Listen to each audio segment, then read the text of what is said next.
Good evening, everyone, and welcome to our June 12th, 2024 Board of Douglas County Commissioners 5:30 business meeting. There are paper copies of the agenda by the door if anyone would like them, and of course, the full packet is available on our website. We did have a work session earlier today at 4, and a recording of that will be available on the county's YouTube page. At work sessions, we don't receive public comment, but of course, we do have time for general public comment at our work session, and so at our business meeting, so we will have that in a moment. First, we'll have our consent agenda, for which we have 2 items, followed by a time for general public comment.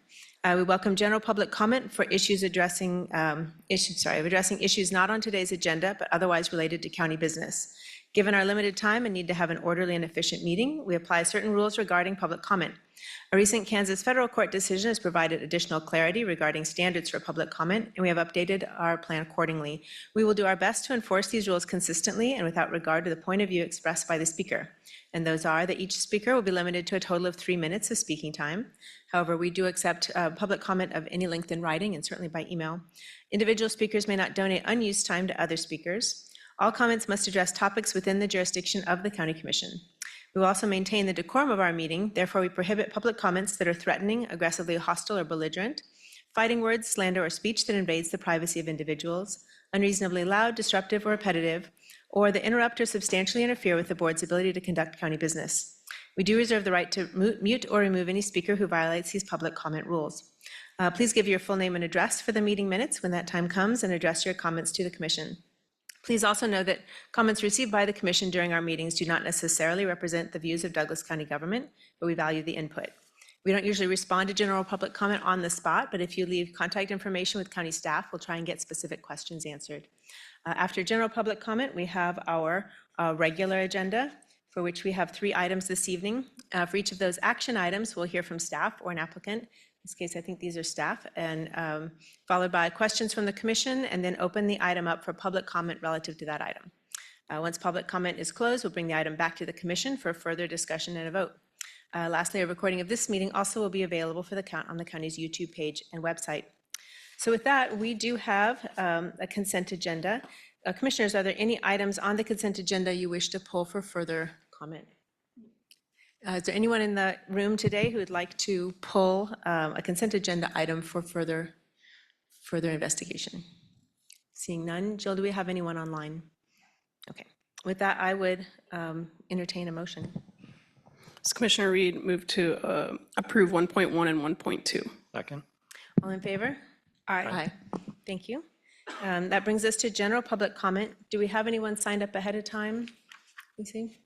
Okay, we'll open it up to the room. Is there anyone who'd like to give general public comment? You can come on up and give 3 minutes.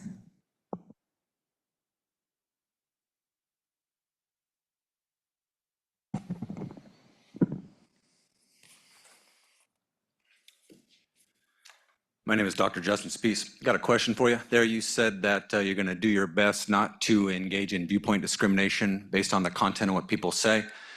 Back in April, someone came in here and held a sign up here while they talked that said no more taxes, and you had no issue with that. A couple weeks later, I come in with a sign that says women have more balls than Patrick too, and you stop me from speaking. Is that viewpoint discrimination?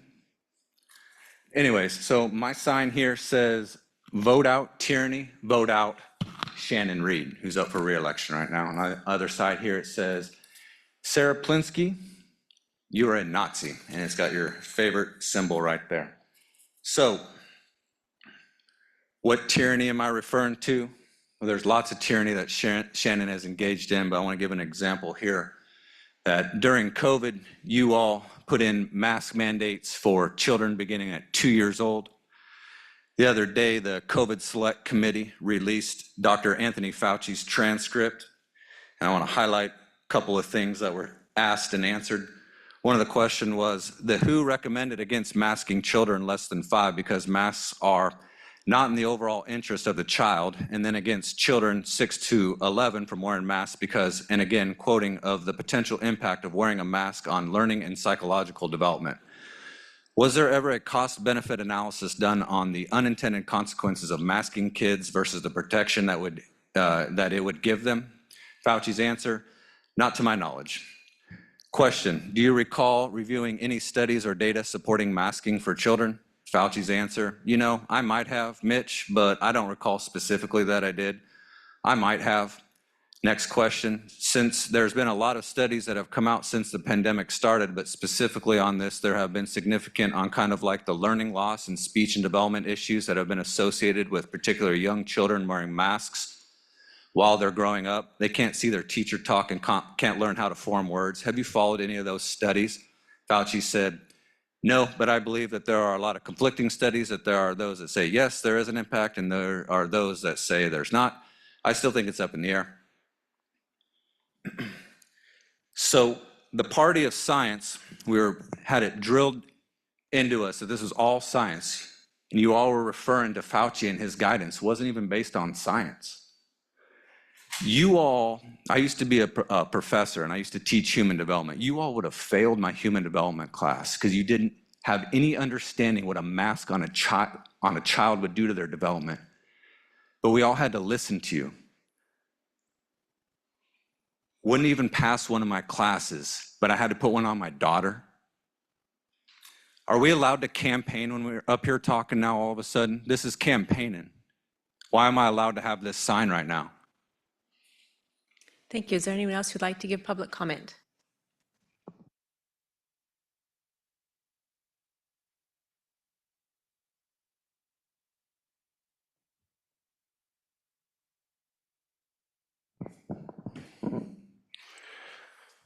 This commission is a shame to the county. It's a shame to everybody here. There's progress being made in some areas and no progress being made in others, but none of it has anything to do with the county leaders sitting up here in front. The character of these people don't allow them to be able to see beyond their own biases. The character of these three people don't allow them to simply allow somebody to speak. And the aspect of control expressed on the dais or the little table up there is unnecessary and truly un-American.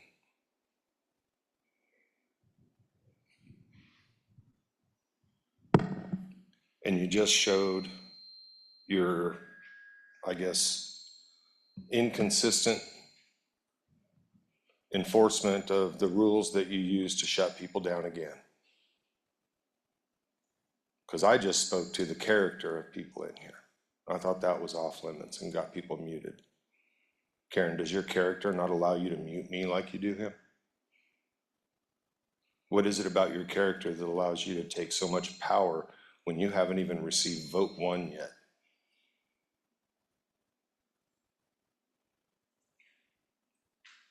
Pretty shameful, isn't it? When you guys pull your head out of your asses and start paying attention to what's going on around here, some things can start changing. But it seems like that's impossible to do, isn't it? Something else that happened there, in case you didn't notice it, I addressed other people. I was talking about you to them. Didn't seem to be a problem this time either. Inconsistencies. Inconsistencies. And I'm going to really, really enjoy testifying to those inconsistencies and helping introduce a lot of the evidence that I've compiled of your inconsistencies. And Patrick, the way you've behaved and the way you guys have tried to make me into the threat, and you did it with him, and you got people to attack him on the street. You know, you dumbasses haven't been able to do that with me. Because there's a few people out here that have known me a little longer than they've known you, because I've been around here for a long fucking time, and I've met a lot of people. And most people know that I wouldn't normally come in here with a sign that says Patrick Kelly's a pussy. But I'm probably going to be reliving that sign again and bringing it back in, because the way you're acting and the way you're needing a police escort to leave this building, trying to make somebody a threat. Is there anyone else who'd like to give general public comment? Seeing none in the room, Jill, do we have anyone online? All right, we'll close general public comment and bring it back to the commission for our regular agenda. Our first item is an overview of the Bluestem Wellness Building. It's a project from Heartland Community Health Center. Jill, do you have any introductions for us folks, or should we just have them come up and? No, I'm just going to welcome Julie Brandstrom, forgive me, Julie, Executive Director, yes, CEO of Heartland. She's going to walk you through. Thank you, come on up. I'm Julie Brandstrom. I'm the CEO at Heartland Community Health Center.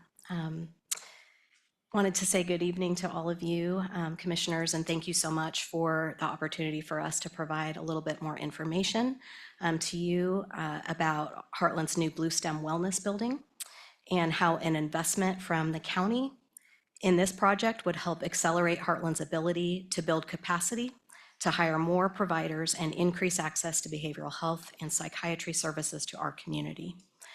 As you know, the behavioral health sales tax that was passed in 2018 was to finance all or a portion of the capital cost to construct, furnish, and equip new mental health facilities for the county.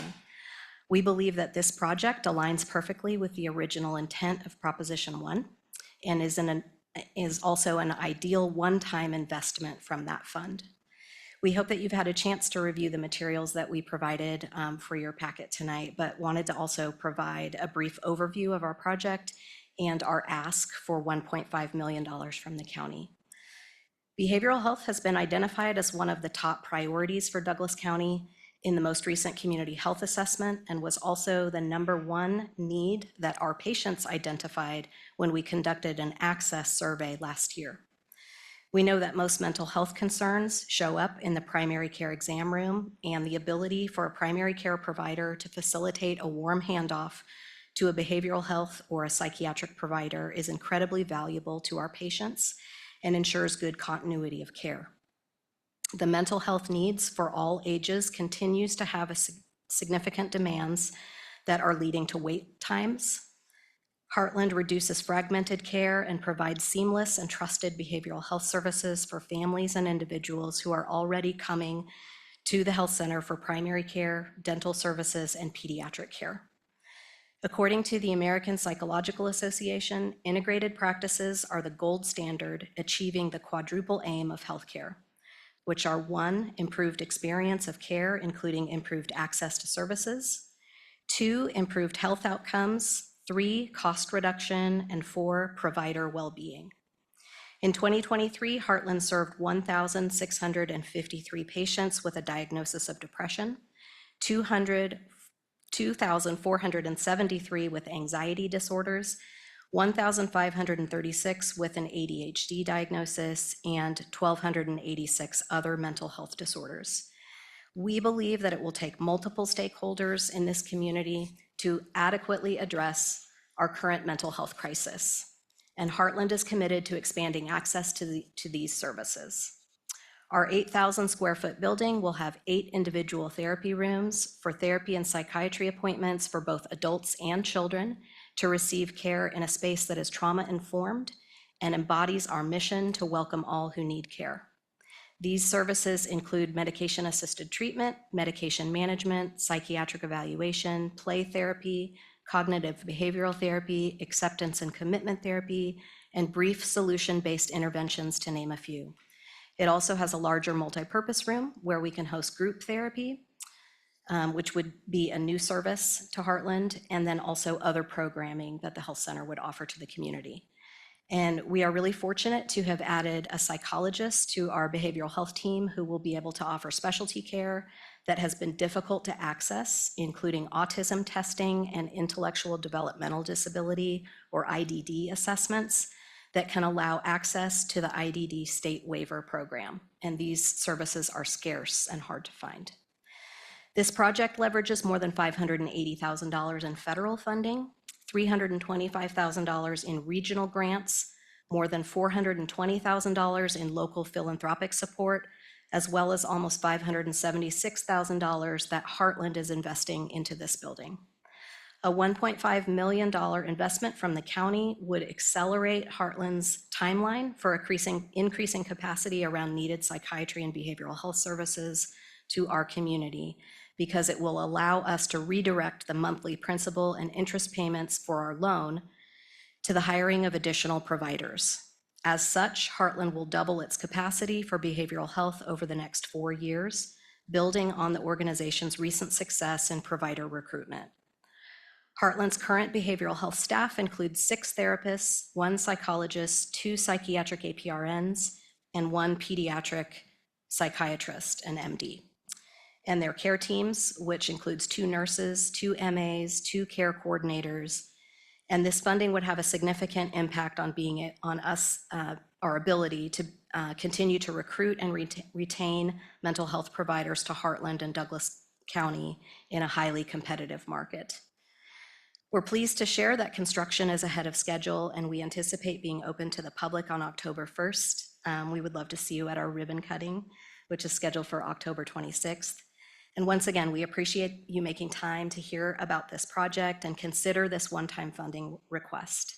Wanted to invite Liz Keever to join me up here, and we would be happy to answer questions. Thank you. Did you want to present anything or just take Just questions? help answer any Okay, questions, excellent. but it's September 26th for the ribbon cutting. I put a typo in our notes. Sorry. Sorry. Commissioners, do you have any initial questions?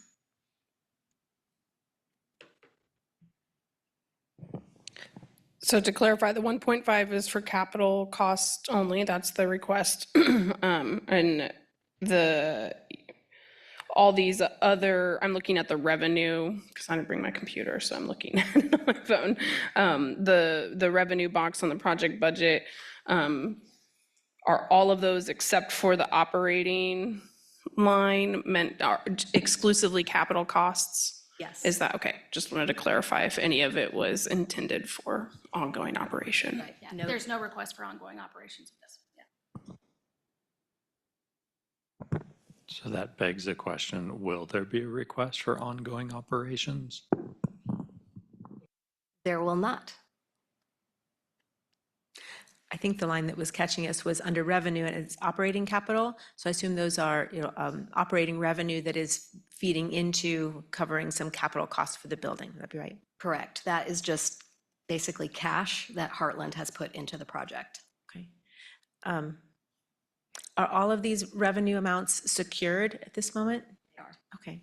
And the 1.5, so it sounds like you have gone through the process of looking at what a loan or a mortgage would be for that amount, and then that is what's driving this request, is that originally that's planned for a mortgage, but also that the request is to the county. Correct. We already secured a construction loan with Truity Credit Union, and so the project is financed, and then that construction loan will turn into a permanent loan once the construction is complete.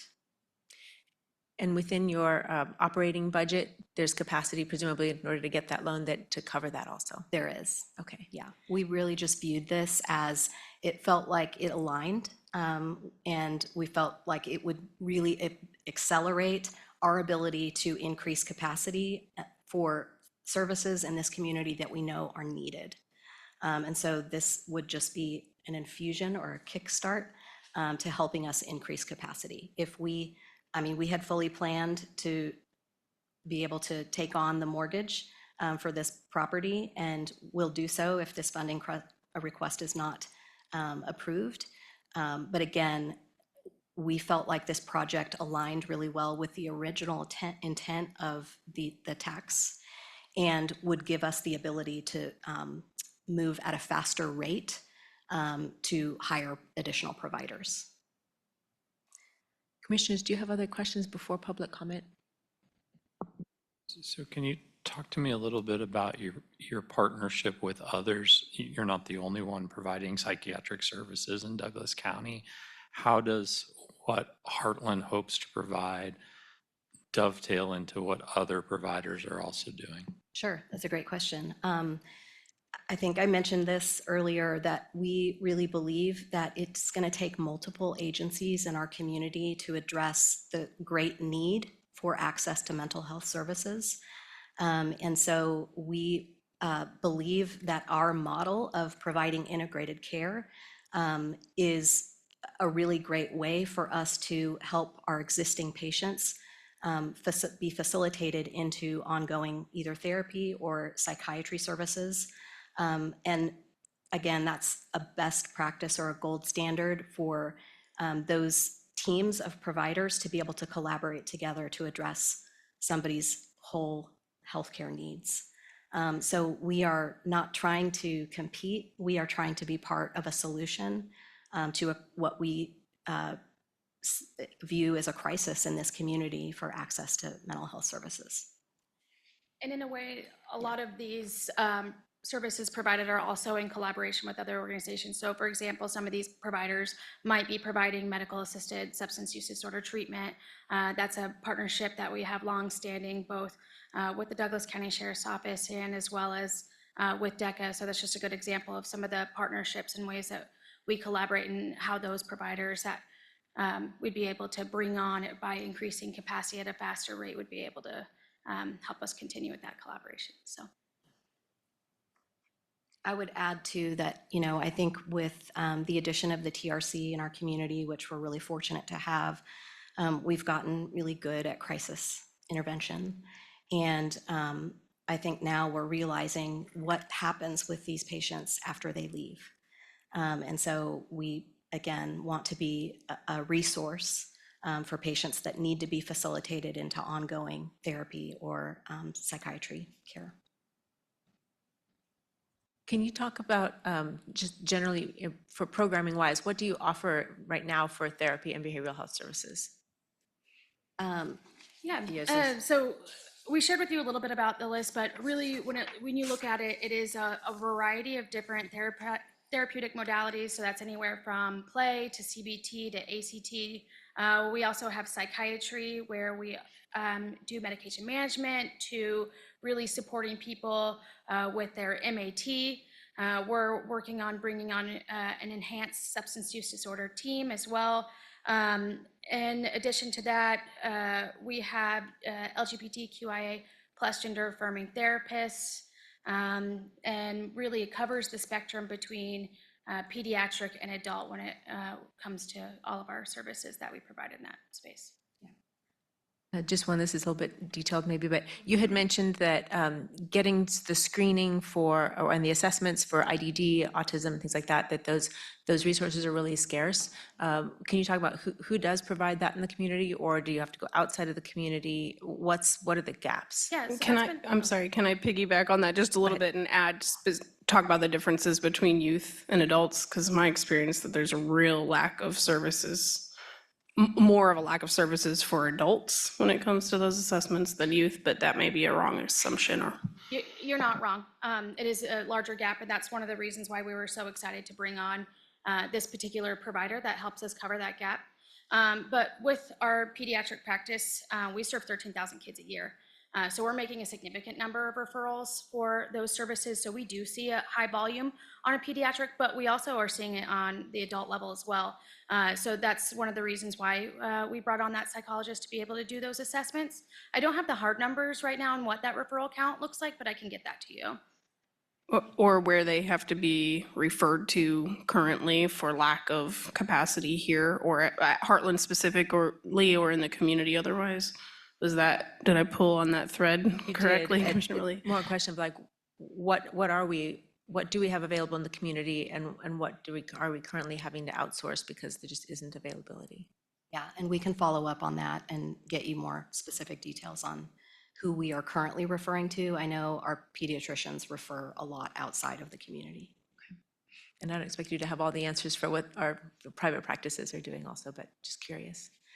Commissioners, other questions before public comment? No, let's take public comment first. If you want to have a seat, we'll see if there's anyone in the room who'd care to give public comment on this item. I have a couple. Come on up. I'm not actually here for this. That's it. Hi, my name is Ruby Johnson. I'm a patient at Heartland. I'm only here through serendipity, I suppose. I wanted to speak directly to the experience of that integrated care referral model. Visiting with my primary care provider at Heartland was one of the first times that I actually felt safe answering honestly, the questions in the PHQ-9. The how are you? Have you been thinking about hurting yourself, et cetera? And following that, that was also the first provider who gave me an immediate and direct saying, oh, it looks like maybe you could use some therapy if you were interested. And so literally walked me down the hall and scheduled an appointment. And we hear such dramatic statements frequently, but it did literally save my life over the course of the last 2 years. And so I wanted to speak to the effectiveness of the model. And I'm actually pretty excited to know that my appointment in October will be in the new building. So thank you. Thank you. I think there's one more. You wanted to give public comment? Come on up.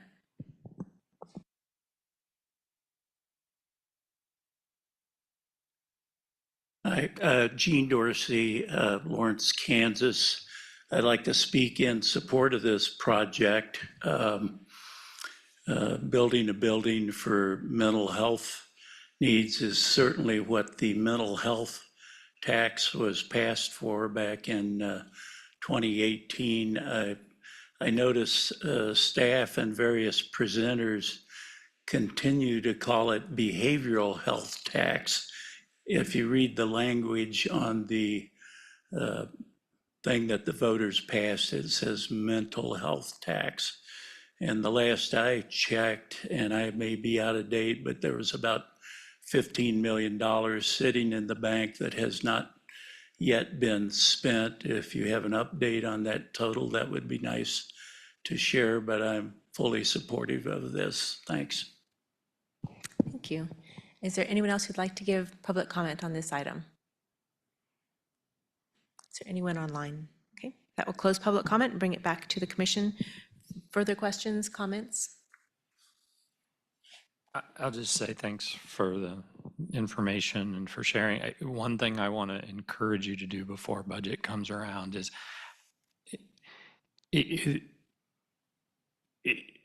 I don't know, I don't think it's the best thing for our community to have multiple mental health providers competing for funds in front of the county commission, you know, and giving us that choice of like, how do we evaluate each one? And I want to encourage you to reach out to your partners, not only those that we're really familiar with, whether that be Burt Nash or DECA, but also some other providers that are here in town, and talk about a system that really looks at how all the services we provide, so we don't have this overlap of services happening. I think that's what we owe the community.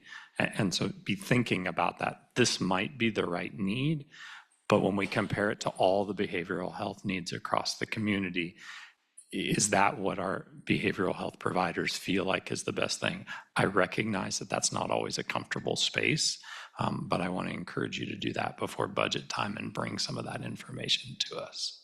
I appreciate that, Patrick. And one of the things that I want to say is, you know, we work well in collaboration with our partners, and I really appreciate Ruby sharing her experience, because I think you said overlapping services, but one of the really unique things about Heartland is our integrated care practice. And well over 60% of all behavioral health conditions present themselves in the behavioral health setting for the very first time.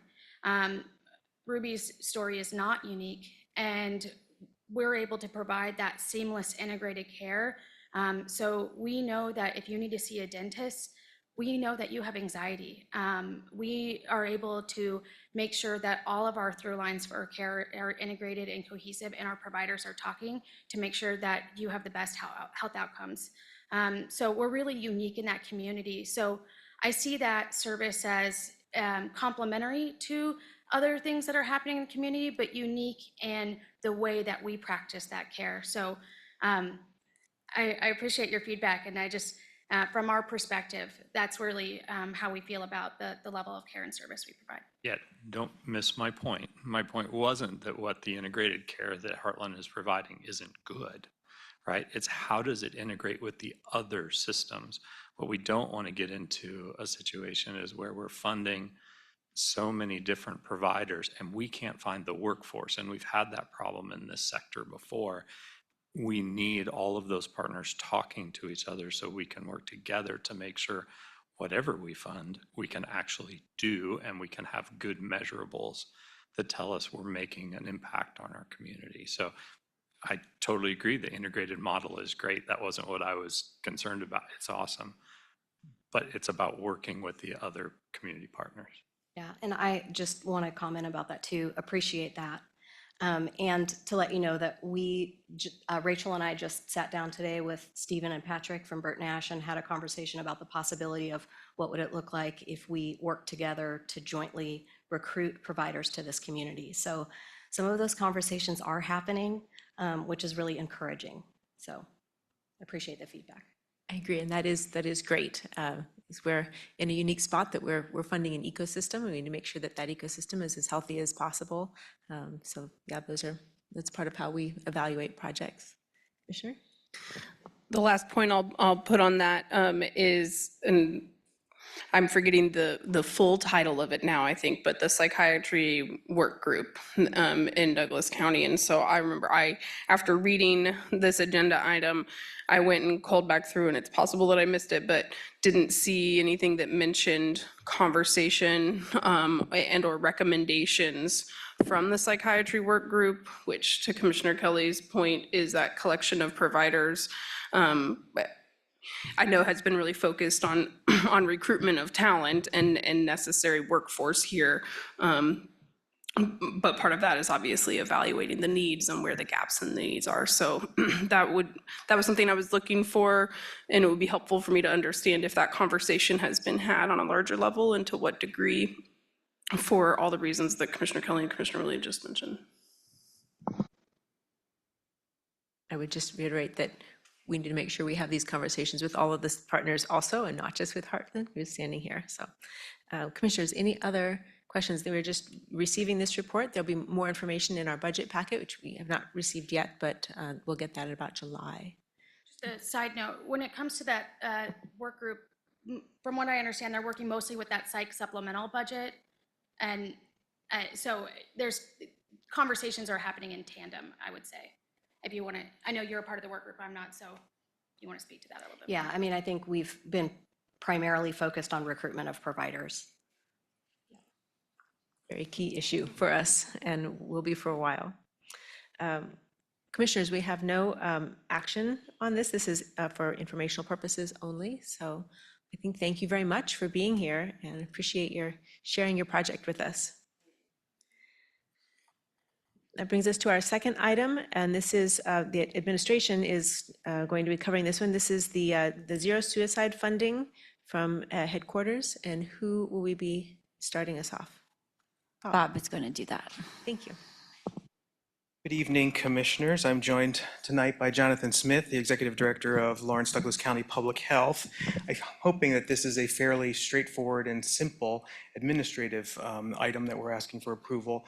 As everybody knows, suicide prevention and reducing the suicide mortality rate in Douglas County, intervening earlier and sooner to recognize suicide risks. This is work that has been a priority since we began working on the 2018 to 2023 Community Health Improvement Plan. If you look at statistics nationally across the state of Kansas and locally, there are trends in Douglas County which have captured people's attention and asked us to focus on really trying to not just reduce the number of suicide deaths in Douglas County, but also reducing the number of attempts and the number of people who show up in crisis situations contemplating ending their life. Over the last 20 years in the state of Kansas, the suicide mortality rate has grown by 45%. What we learned from Lawrence Douglas County Public Health's work in this space in 2019, that in Douglas County, it's increased by 82%. If you take a look at the number of people in behavioral health crisis, when we started this work in 2018, in a typical year, there were about 40,000 people who would go into the emergency department in a given year. So that's a stadium full of people on a good football weekend.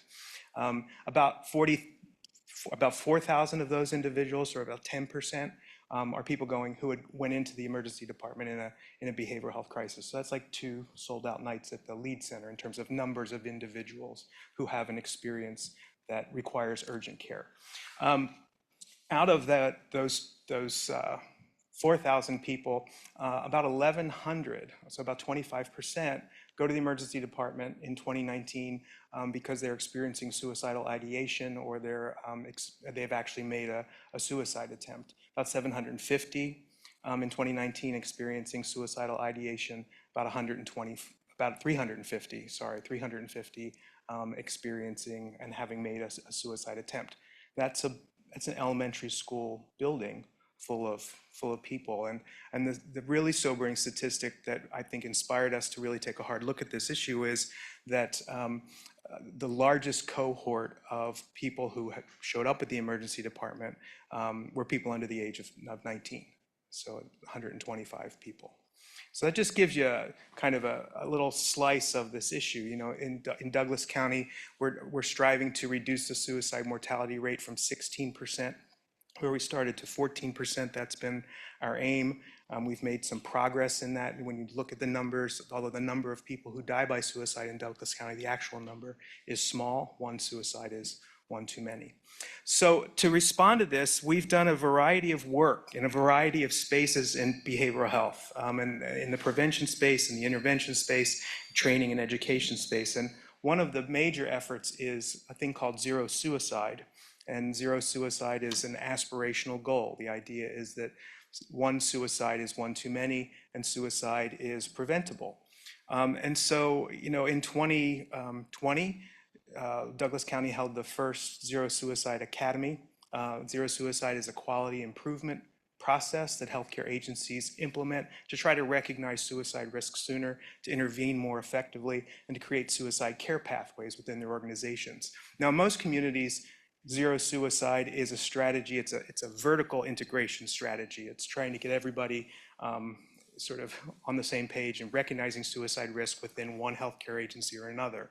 What we're trying to do in Douglas County is to implement that evidence-based practice as a quality improvement process through all of our behavioral health partners, through integration with Heartland, Burt Nash, LMH, DECA, Heartland RADAC, Lawrence Douglas County Public Health. It's kind of an innovative way to attempt to do this. So we've been working on this and in collaboration with headquarters leading this work through their Suicide Prevention Resource Center and with Lawrence Douglas County Public Health.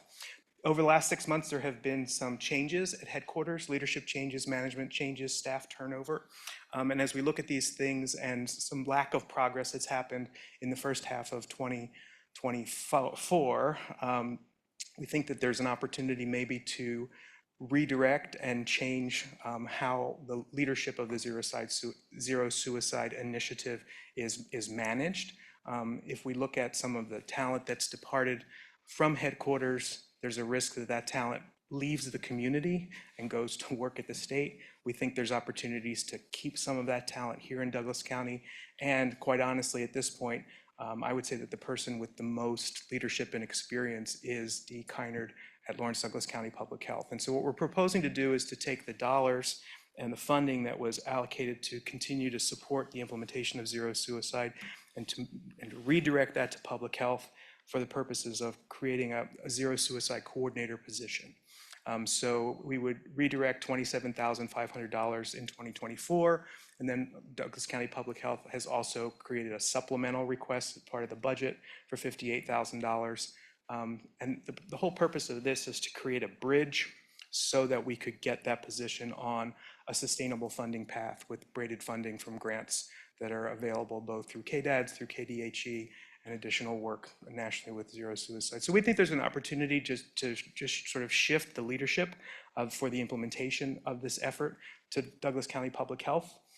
We think that makes sense because in addition to the Zero Suicide Initiative, Public Health is leading the work on creation of a fatality review board, a number of steps and processes that are being taken to help coach our partners in this effort and gathering the data that you need to be able to take a look and ask yourself if you're making progress.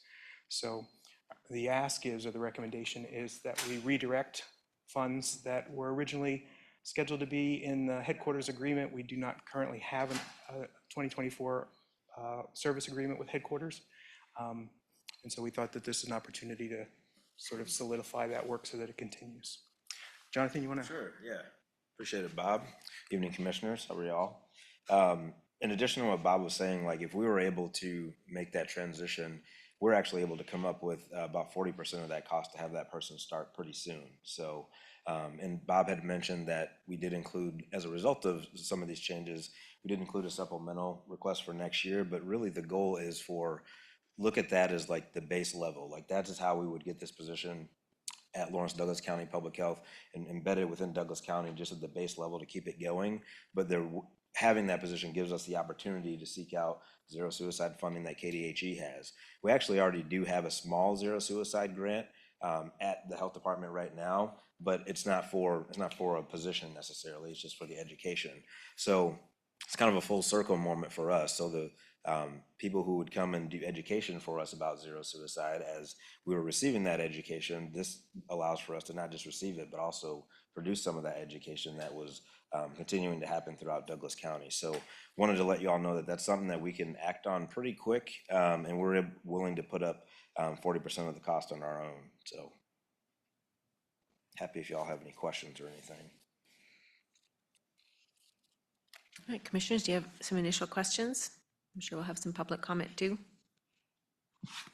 So I saw in the memo, Bob, it says headquarters has failed to provide necessary supporting documents, including scope of work, budget, personnel schedule to execute the service agreement. Is that why we don't have a service agreement with headquarters right now?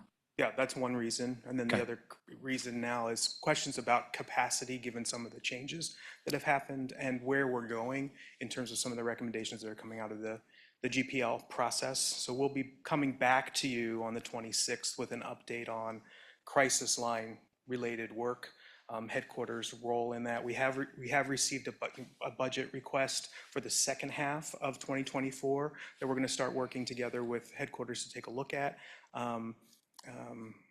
But yeah, we did not, in the transition, we did not receive what we typically receive from all of our partners, which is a scope of work, a budget, personnel schedule, and then some of the changes made it impossible to kind of decide whether or not the allocation that was set in the budget process made sense at this point. I think you answered my second question there. I just want to confirm, we require a service agreement or community partner agreement for every one of our community partners. Is that correct? That is correct. Okay. And over the last couple of years, Commissioner, you remember, we've been transitioning from a community partner agreement, which has basically been kind of a block grant to support the work of an agency, to trying to get more granular and focused on specifically what are the deliverables, the scope of work, those things that we're hoping an agency will provide for the community via an investment of funds by the county. And so if we move this 27.5 to Lawrence Douglas County Public Health, would that require a separate, a revised service agreement for Lawrence Douglas County Public Health? I think we would put an addendum onto their community partner agreement. Okay. Attach the job description and a set of deliverables that would be similar. Can you clarify for me, are we talking about a new position, a new service? Because there was talk about when this 27.5 moves over, that there's also a supplemental request for the 58,000. So what's the change? This would help support a zero suicide program coordinator position. So this technically would be, like, we lead a lot of work with zero suicide, but we're not, we weren't doing what headquarters was doing essentially. So it would be a new potential service for us. I recognize it's new for Lawrence Douglas County Public Health. Is it new in the community? Was there a position that was doing that at headquarters and now is moving over, or is it brand new? There was a position at headquarters which was supplemented with additional grant funds. So headquarters had a funding braid to support zero suicide implementation, not just in Douglas County, but also statewide. So headquarters has played a leadership role in suicide reduction and prevention statewide as well. This would give us the opportunity to stay focused in Douglas County. We believe that we could also leverage dollars. We're looking for a bridge, basically an 18-month bridge of funding. And then in 2026 to be back to that sort of base of about $27,500 to sustain this work. And as I think about it, the prevention allocation to support this work has fluctuated over the years. For example, in the year where we did the Zero Suicide Academy, the allocation that year was about $75,000 for this work. So depending on what we're doing, what the resources are, That's fluctuated, but it would be staff's goal to, get back to that baseline that we've been at for the last 3 years, which is $27,500. The ask would be for additional dollars, not to exceed $58,000. If a grant came in, then we would reimburse public health at a lower level based on what they needed. Yeah, and I always tell my staff this all the time, that we love to identify gaps and fill them. So to answer your question, it is a service that existed in this community before, and we view this as a potential gap that it may not be around anymore. So we felt like it was our responsibility to step up and ensure that that continues. And even so, I actually just met with Ruby yesterday actually, and just said, hey, we have an open invitation to collaborate. So we're willing to work with headquarters, willing to work with you all and all of our other partners throughout the county to make sure that this work keeps going. And going back to what I mentioned earlier is that this request, ideally, in 2026, I shouldn't have to be up here talking about this in 2026, because hopefully by then, by us having that position, it gives us the ability to then apply for that same type of funding that sustained it before. So that's the goal.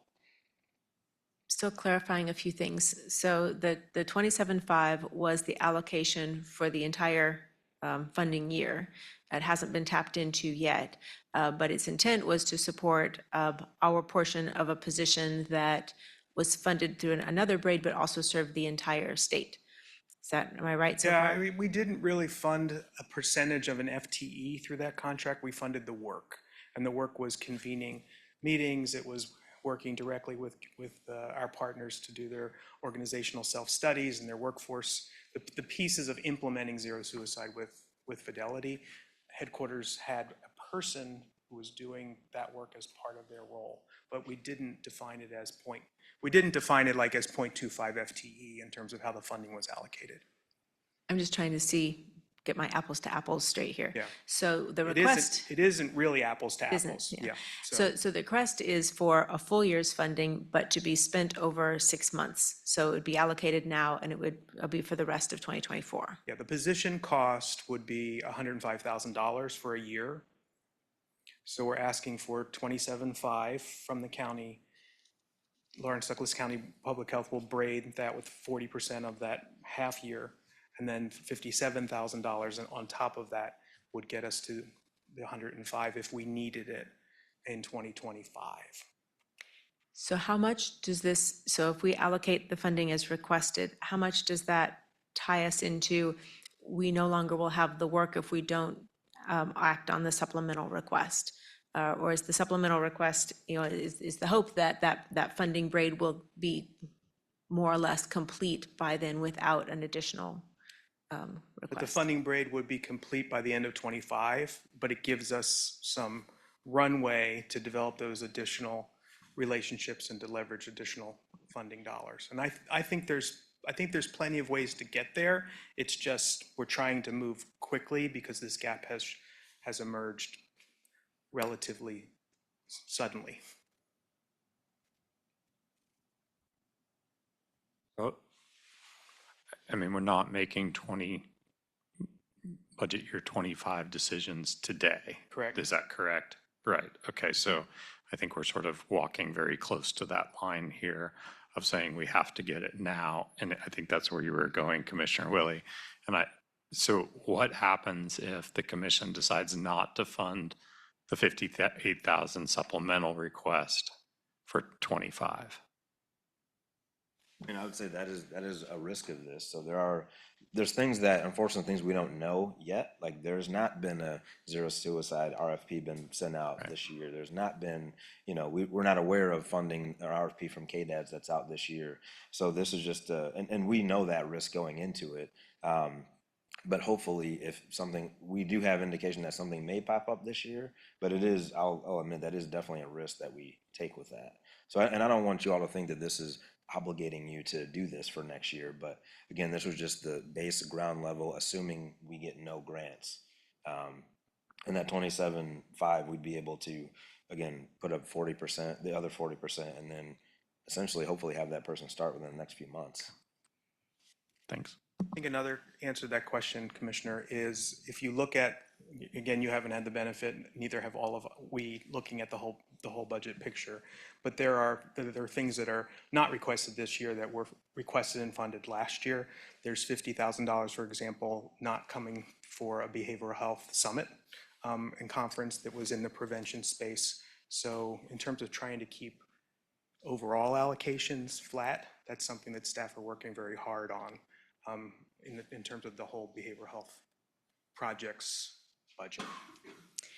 So the 27.5 that was allocated for this work but has not been spent there because of service agreement, et cetera, for the 6 months leading up until now, what portion of that work has still been accomplished, whether or not the county paid for it? Has Our none of understanding that? is that the deliverables have not been met. I guess my question is, what impact are we seeing in our community for having 6 months worth of not implementing, if that's the case, the zero suicide work? It's 6 months of missed convenings, meetings with individual partners. It's just 6 months of things have not happened with leadership.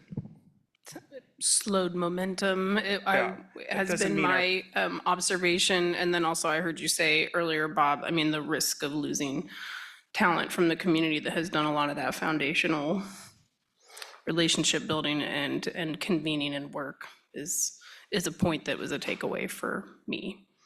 And I think, I mean, if you think about it, the role that the Zero Suicide team was playing with our partners was to kind of be that facilitator and coach and reminder of what the fidelity standards look like to implement this within a system.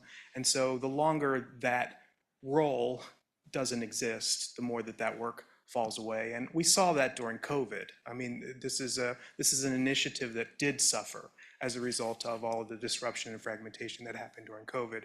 What's been nice over the last year is the momentum has really started to pick up, particularly at Lawrence LMH Health. I mean, there's just significant work that has been done in primary care practices, in the emergency department, across their system because of the convening that's been done.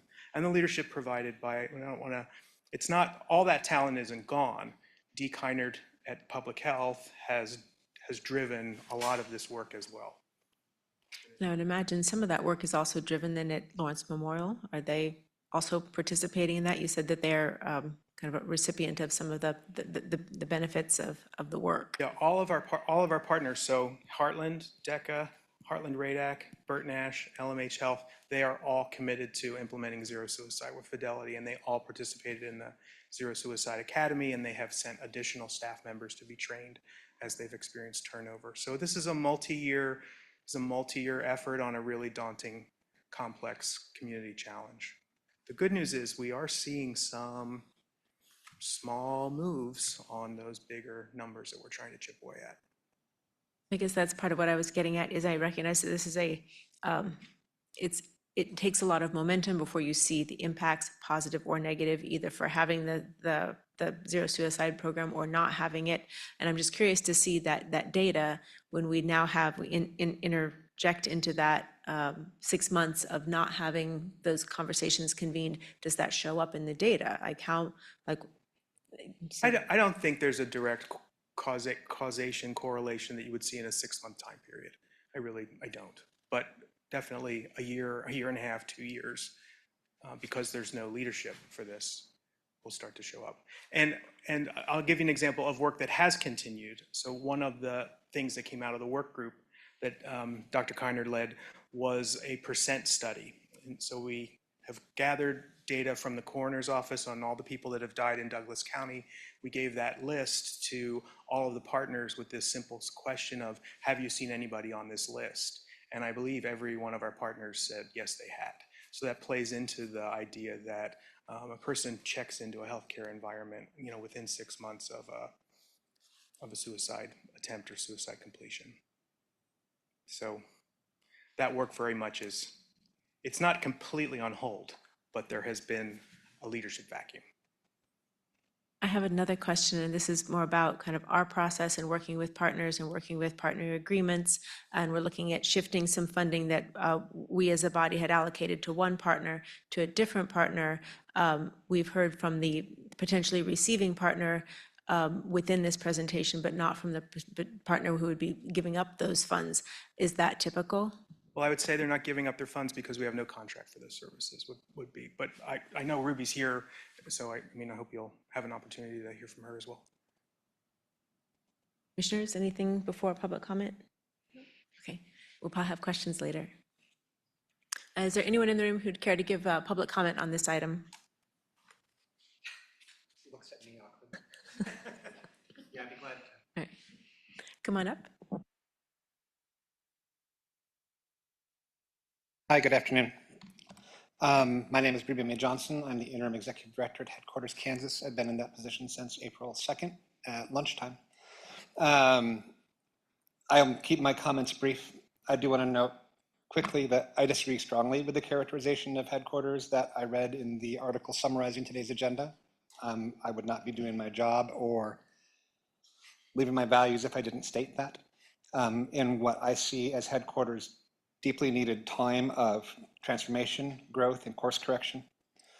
A phrase that you hear in HQ a lot is it takes all of us to care for each of us, and that is actually what's driving my comment here today. I've known actually all of the partners here in this room for many years. I have worked with Jonathan previously in other roles. In the spirit of all of us caring for each of us, and in my role at Headquarters, I would be very pleased to see this role implemented at Douglas County Public Health. Because if nothing else, at the end of the day, that is another partner for us to continue our important work here in the county and as a statewide suicide prevention agency. So I support that role. I would look forward to the work of continuing to partner with Douglas County Public Health to build resiliency and prevent suicide, both here at home and with our other partners across the state. I'm refraining from comment about the overall funding and agreement process, speaking solely to this position. I would be happy to have an active partner at DCPH to work within this regard. Thank you. Is there anyone else who'd like to give public comment on this item? Jill, do we have anyone online? Okay, that will close public comment, bring it back to the commission for any further questions or comments.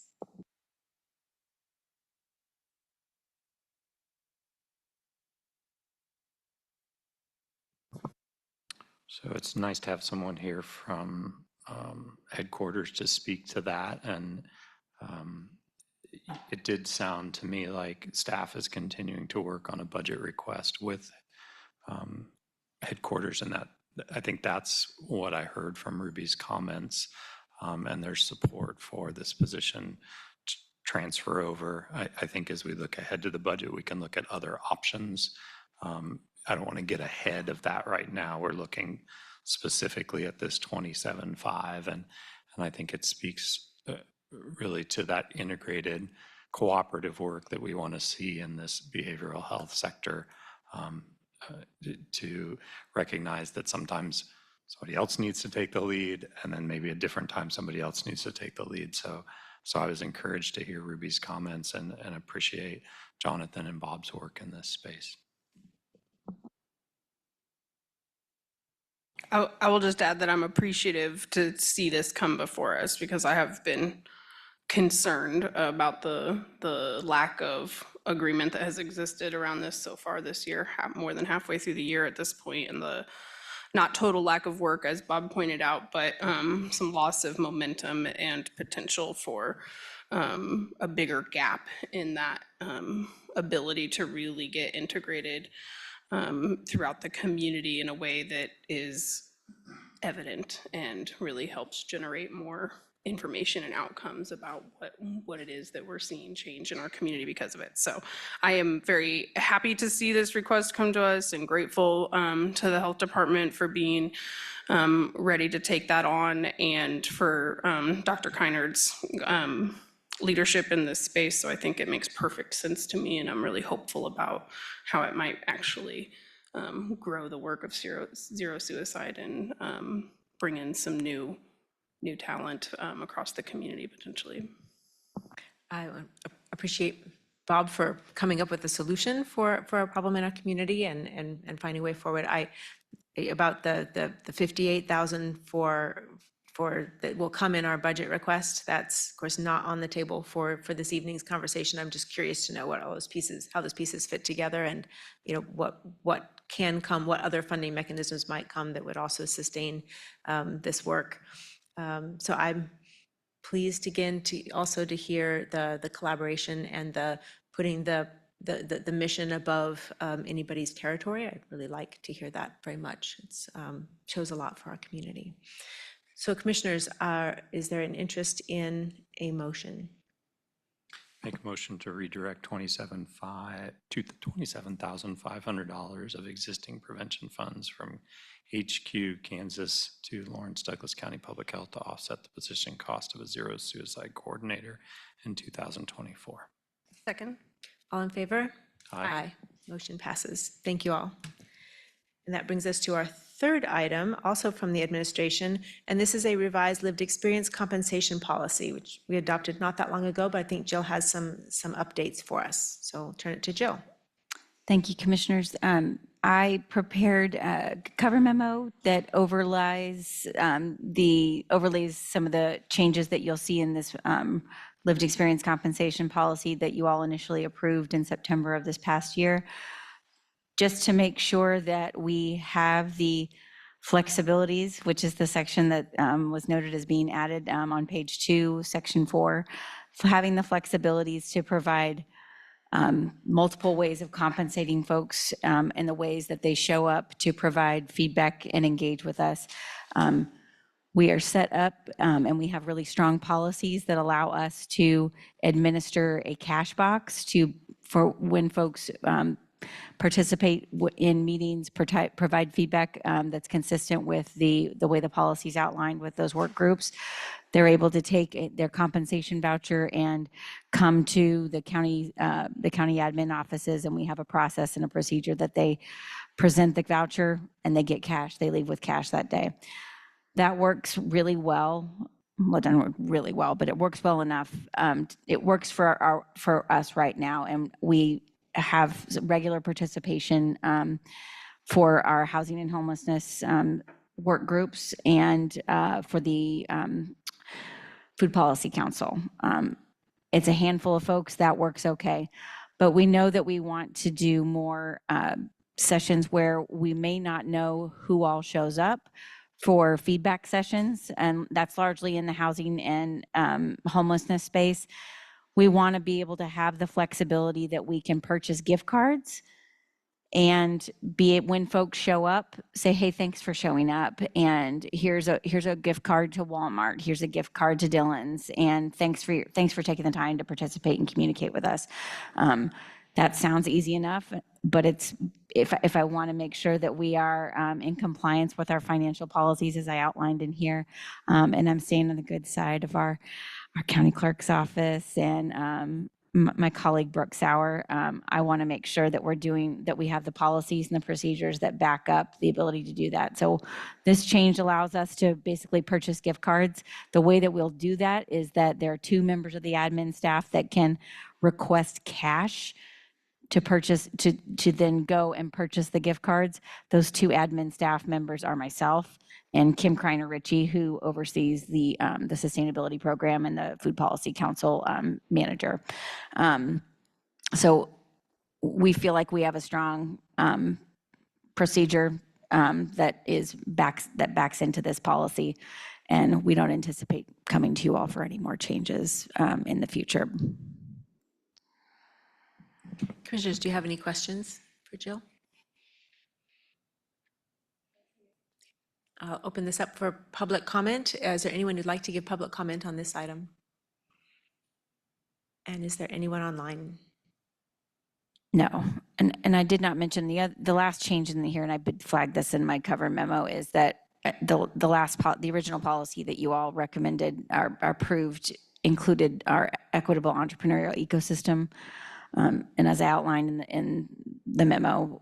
We don't see a need for that at this point. We may revisit that at some point, but we've got a lot of good partnership with our community entrepreneurship agencies that we don't think that's going to be a need. Okay, I opened public comment before we had that little bit, so I might pitch that again, but first, commissioners, do you have any response to that we do? Okay, any other public comment? And anyone online? All right, thank you. Appreciate that. So commissioners, that brings it back to us. We've closed public comment. Do you have any other thoughts you want to share? Nope, I'm ready to make a motion. I move to approve the revised lived experience compensation policy. Second. All in favor? Aye. Thank you, Jill, for that work. That is the end of our regular agenda. Commissioners, do we have any appointments for tonight? I know we have a few outstanding ones. We're waiting for some recommendations from partners. And Jill, do you want to kick off our weekly memo? Sure. You've just got some scheduled items that are on there. The mention of the Lawrence Chamber and the EDC are hosting the semi-annual EDC Rising Together and Panasonic update. That's Tuesday, the 25th from 4 to 6. And we'll need to RSVP in advance if you plan to attend. And then if more than one of you plan to attend, please let Robin know. Then the Kansas Housing Resources Corporation is going to be hosting a webinar titled Building Momentum, a State Housing Update for KHRC. And that really is, I'm registered to attend that, but it really is encouraged. It's designed for policymakers and policy leaders, local government folks that have a vested interest, but may not be, boots on the ground doing that work, to show up and hear what progress, show up virtually and hear what progress has been made. And then you'll see that the county is organizing, Douglas County along with Trainer HL is hosting an open house event that's going to be at about the proposed model of the Justice and Law Enforcement building. That's going to be on July 1st in Division 4 courtroom at the JLEC. And we'll have information out soon on RSVPs, but for now, please let staff know if you're able to attend. And then you've got your judges' quarterly meeting dates that are set for 2024 that are outlined here. And then really important, the 4-H pie judging contest is going to be held on Friday, August 2nd at 9:35 a.m. And if you can RSVP that you are available to be a judge, the email address is in there. So get on top of that. You've got an outline of your upcoming work sessions. We aren't meeting next week because of the Juneteenth holiday. And there's no work session after that, and no meeting on July 3rd.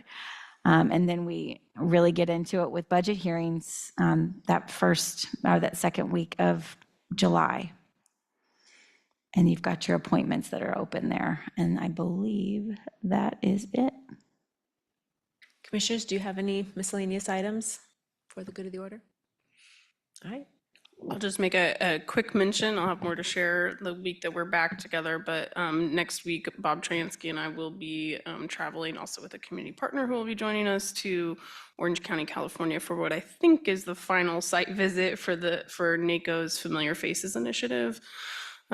So excited to gather some information there, and it's kind of great timing right before we get a presentation from the GPL project at Harvard that's really taken on this localized conversation about familiar faces and data sharing and what that looks like across our system. So hopefully I'll have some interesting stuff to share when I come back. Thank you for being in that work. That's actually, I did hear from some representatives from the fire department from LDCFM that they feel like some of that work that we've been initiating around familiar faces is starting to pay off, and they're feeling that that people are getting some resolution that they weren't getting before. So thank you for being in that space. Commissioners, anything else? Okay, with that, we are adjourned. Thank you.